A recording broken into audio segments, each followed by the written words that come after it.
योगी राज में उत्तर प्रदेश अब केवल जय जवान का नारा लगाने वाला राज्य नहीं, बल्कि जवानों के हाथ में आधुनिक हथियार सौंपने वाला डिफेंस हब भी बन चुका है। और इसी कड़ी में लखनऊ में आज नौसेना शौर्य वाटिका का भव्य उद्घाटन किया गया। इस म्यूजियम में नौसेना के विभिन्न ऑपरेशंस में अपने जौहर दिखाने वाले असली सैन्य उपकरणों को रखा गया। कभी बीमारू राज्यों की गिनती में आने वाला उत्तर प्रदेश अब राष्ट्रवाद की नई सोच के साथ आत्मनिर्भर भारत और मेक इन इंडिया अभियानों का कैसे मुख्य सारथी बन गया है, इस रिपोर्ट में देखिए।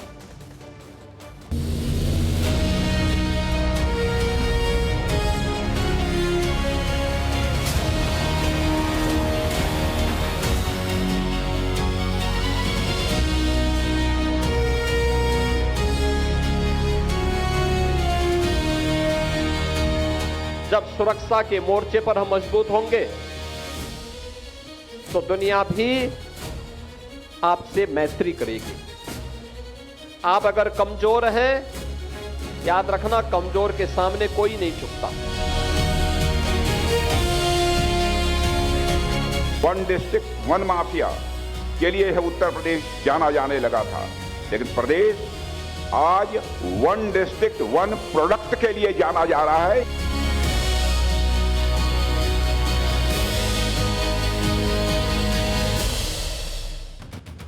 मौका है नौसेना की वीरता और शौर्य को सलामी देने का, प्रयास है समुद्री विरासत को संजोने का और लक्ष्य है सेना के प्रति प्रेरणा जगाने और राष्ट्रवाद की भावना के साथ पर्यटन बढ़ाने का।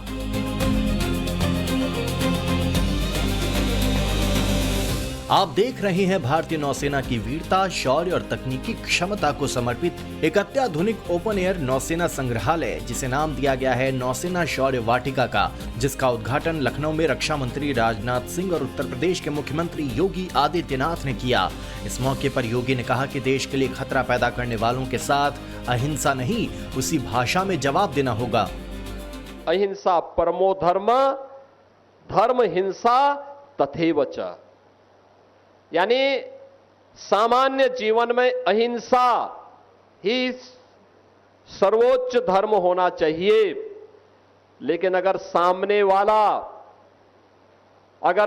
वाला देश और समाज की सुरक्षा के लिए खतरा है तो उसके लिए अहिंसा नहीं चल सकती है, उसके लिए तो हिंसा ही हमें अंततः अपनानी पड़ेगी।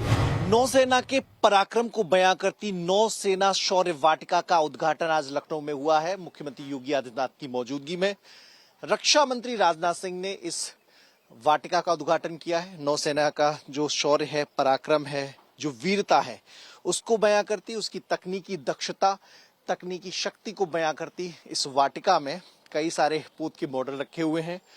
ओपन म्यूजियम नुमा ये वाटिका सामने आप तस्वीरों में देख सकते हैं। वहां पर जो नौसेना के जो तमाम रडार होते हैं, पोत होते हैं, उनके डमी आपको नजर आएंगे। कैसे पोत के ऊपर टैंक चलते हैं, वो भी आपको वो शक्ति, वो पराक्रम, वो साहस, कैसे दुश्मनों से लोहा लिया जाता है, वो आपको नजर आएगी। ये इकाना स्टेडियम के पास सीजी सिटी सेंटर में इस वाटिका को बनाया गया है। नौसेना शौर्य वाटिका का सबसे बड़ा आकर्षण भारतीय नौसेना से रिटायर्ड युद्धपोत आईएनएस गोमती है। यह युद्धपोत 28 मई 2022 को नौसेना सेवा से सेवानिवृत्त हुआ था। ये गोदावरी श्रेणी का स्वदेशी मिसाइल फ्रिगेट है, जिसने समंदर की लहरों पर करीब 34 साल तक राज किया। ऑपरेशन कैक्टस और ऑपरेशन पराक्रम जैसे महत्वपूर्ण अभियानों में हिस्सा लिया।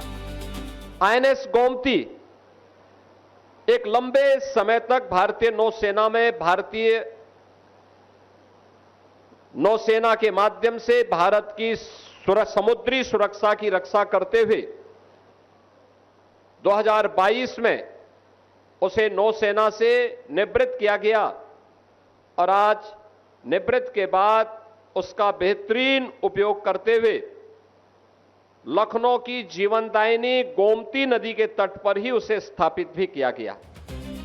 असल में नौसेना शौर्य वाटिका नई सोच का नतीजा है। ये बदलते उत्तर प्रदेश की नई प्रशासनिक, रणनीतिक और सांस्कृतिक सोच का एक जीवंत प्रतीक भी है। इसे ऐसे समझिए, उत्तर प्रदेश एक ऐसा राज्य है जिसकी कोई भी सीमा समुद्र से नहीं लगती। पुरानी सोच ये थी कि नौसेना या समुद्री इतिहास का महत्व केवल तटीय राज्यों जैसे मुंबई, केरल, विशाखापत्तनम तक ही सीमित रहना चाहिए। लेकिन यूपी सरकार और भारतीय नौसेना ने इस धारणा को बदला है। लखनऊ के नौसेना शौर्य वाटिका में आम नागरिकों और युवाओं को नौसेना के हथियारों को करीब से देखने का मौका मिलता है। नौसेना शौर्य वाटिका में लगाए गए सारे युद्धपोत और हथियार एकदम ओरिजिनल हैं। यहाँ नौसेना के कौन से सैन्य उपकरण रखे गए हैं ये भी जान लीजिए। इस म्यूजियम में AK-726 मीडियम रेंज तोप, CET-53M पनडुब्बी रोधी उपकरण, जिफ 101 मिसाइलर लॉन्चर के साथ ही नौसैनिक अभियानों में इस्तेमाल होने वाले TU-142 समुद्री टोही विमान और सी किंग SK-42B हेलीकॉप्टर को भी रखा गया है। यानी ये केवल एक मनोरंजन की जगह नहीं बल्कि उत्तर भारत का पहला प्रमुख समुद्री विरासत केंद्र है। इसका मकसद आने वाली पीढ़ियों और युवाओं में देश प्रेम के साथ साथ जय जवान जय विज्ञान की भावना को जगाना है। जाहिर है कभी बीमारू राज्यों की गिनती में आने वाला उत्तर प्रदेश आज देश के सबसे बड़े डिफेंस और एरोस्पेस हब के रूप में तेजी से उभर रहा है। यूपी अब आत्मनिर्भर भारत और मेक इन इंडिया मिशन का मुख्य सारथी बनकर सामने आया है। लखनऊ अब तहजीब और संस्कृति का शहर होने के साथ साथ राष्ट्रभक्ति और सैन्य गौरव का भी यह प्रतीक बन रहा है।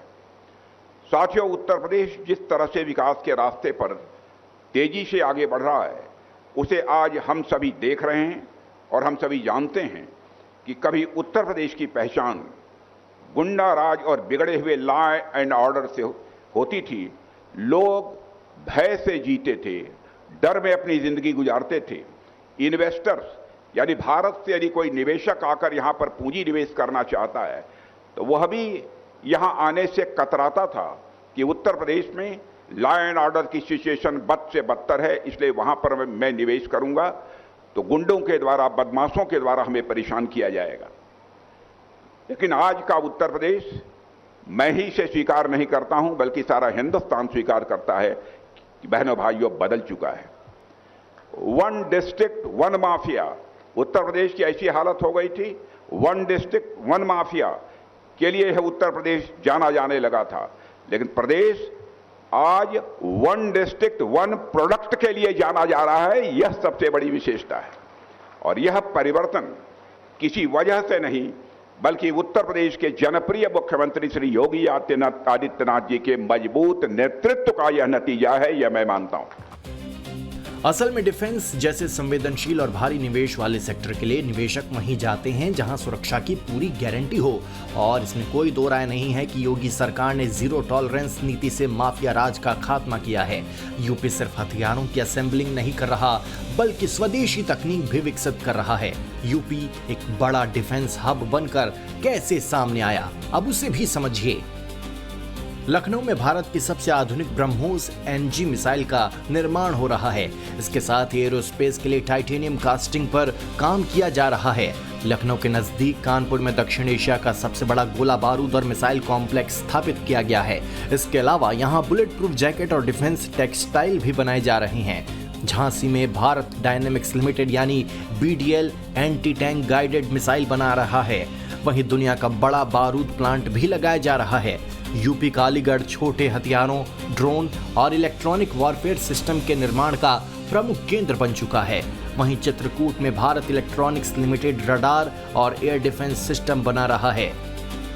साथ ही यूपी में AI, रोबोटिक्स और ड्रोन क्षेत्र में 21,000 से अधिक स्टार्टअप्स काम कर रहे हैं। इसकी वजह यह है कि डिफेंस कॉरिडोर के सभी 6 नोड्स राज्य के अत्याधुनिक एक्सप्रेसवे नेटवर्क मसलन बुंदेलखंड एक्सप्रेसवे, पूर्वांचल एक्सप्रेसवे और आगरा लखनऊ एक्सप्रेसवे और नेशनल हाईवे से जुड़े हैं, जिसके कारण भारी हथियारों और कच्चे माल की लॉजिस्टिक्स आवाजाही बेहद आसान और तेज हो गई है।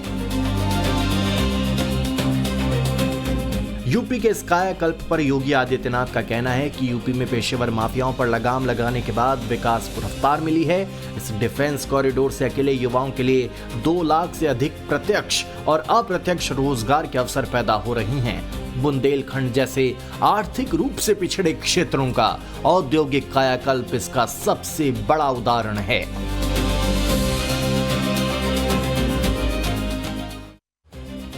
यूपी में योगी के 10 साल के शासन के दौरान उत्तर प्रदेश में क्राइम, करप्शन और क्रिमिनल्स का लगभग नामो निशान मिट चुका है।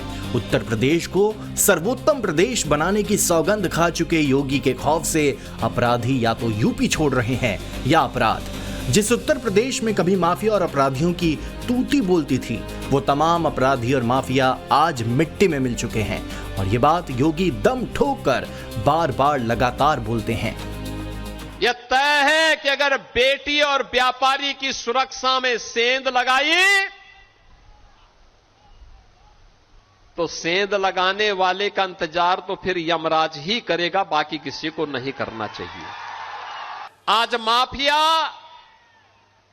आज माफिया पिस्तौल लहराते हुए, कोई धमका करके, खुली जीप में चल करके किसी हिंदू को धमका नहीं सकता है, अब नहीं धमका सकता है।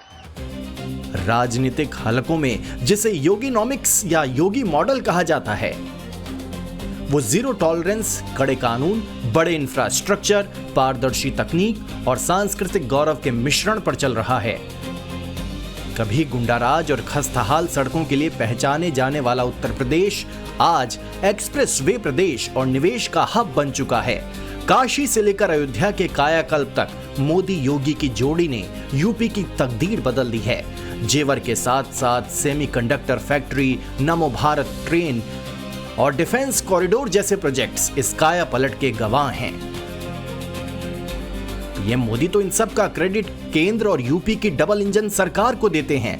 वहीं सीएम योगी नए भारत की उड़ान और यूपी की नई पहचान का श्रेय पीएम मोदी के विजन को देते रहे हैं।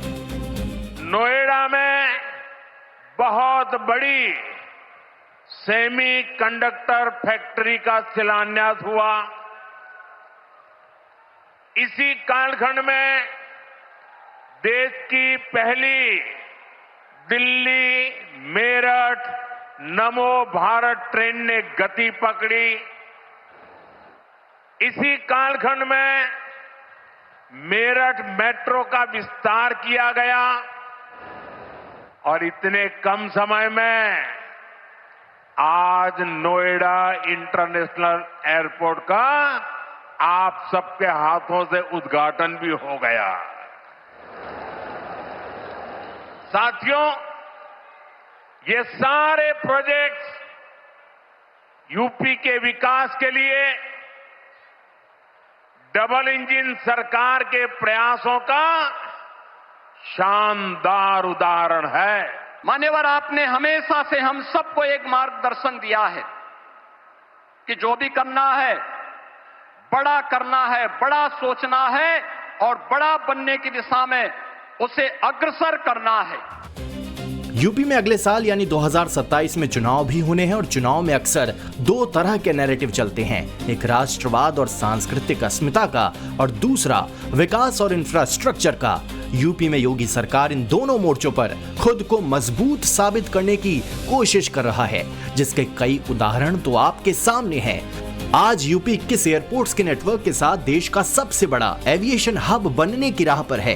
इसके अलावा नौसेना शौर्य वाटिका और गंगा एक्सप्रेसवे दोनों ही परियोजनाएं उत्तर प्रदेश के आने वाले विधानसभा चुनाव पर बेहद गहरा और रणनीतिक असर डालेंगी और बीजेपी के सुरक्षा, समृद्धि और सुशासन के एजेंडे को मजबूती देंगी। ब्यूरो रिपोर्ट, टाइम्स नाउ नव भारत।